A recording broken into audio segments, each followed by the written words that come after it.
أنا منذ تولي المسؤولية حقيقة تعرضت لمجموعة من الهجومات اللي هي مركزة على الصفقات على أساس محاكمة النوايا، يعني هي هذيك بروسي دانتونسيون. يعني أنا قبل ما ندير حتى شي حاجة كنجيو كنقولوا راه ناوي أنه يدير شي حاجة اللي في هذه الصفقات. نعطيكم أمثلة. الرقمنة، تكلمنا بزاف على واحد الصفقات الرقمنة، حبستها باش إعادة النظر ديالها.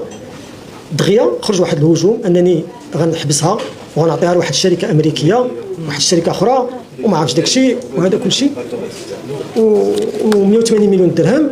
وجيت كنفسر أنه 180 مليون درهم راه ولات 15 مليون درهم، يعني اقتصدت المال العام، دبرت المال العام، وجيت بواحد يعني نظرة جديدة على كيفاش غنصلحوا هذا. يمكن نكمل.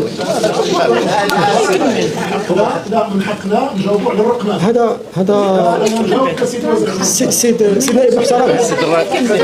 سيدنا ابن محترم ماشي نائب كيهضر على الصفقات بالشكل العام، كيهضر في الصفقات بالشكل العام، وخليه تيكمل الله يجازيك بخير السيد ابراهيم. كان جدول الاعمال ماشي هو الرقمنه. نعاود نجيبو يجي السيد الوزير الله يحفظك. السيد نائب محترم ما جيتش نتكلم على الرقمنه،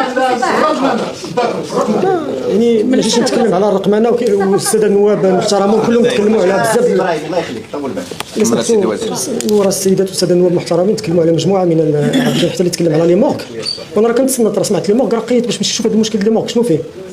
وإلا تكلمت على الرقمنه نتكلم لكم كذلك على الحراسه اللي هي ما كانتش داخله عندنا في الاصلاح. اول مره غنسمع هذا المشكل ديال الحراسه هنا في هذه اللجنه، جا من الاغلبيه والمعارضه كتقول لي راه عندك مشكل في الحراسه. انا ما عنديش كاع في البروغرام، مشيت ليه وحاولت نعالجه ودرت كنشوف كيفاش غنعاود باش نطلع في الجوده ونحل هذا المشكل، الا انه خرجت عليا انني صيفط واحد الاس ام اس باش نحبس الصفقات. ما عرفتش هذا الاس ام اس مازال هذا اس ام اس كل باقي اسمه اس ام اس، ما قلنا واتساب، ما قلنا سينما، ما قلنا تيليجرام. المهم هذا الدليل ما كاينش فين مشى، ما بقيناش كنهضروا عليه. وقالوا انني غنعطي صفقه لواحد الشركه كبيره ديال شي واحد اللي ما كنعرفوش انايا، ما بقاش هادشي. ولا جيتوا تشوفوا دابا صفقات الحراسه كثير من الشركات اللي كتجاوب عليها، وانا بعيد على هادشي. انا الخدمه ديالي كوزير عطيت الاطار، عطيت التوجه للاداره، كنقول لها شنو بغيت هذا المعيار، ديري خدمتك.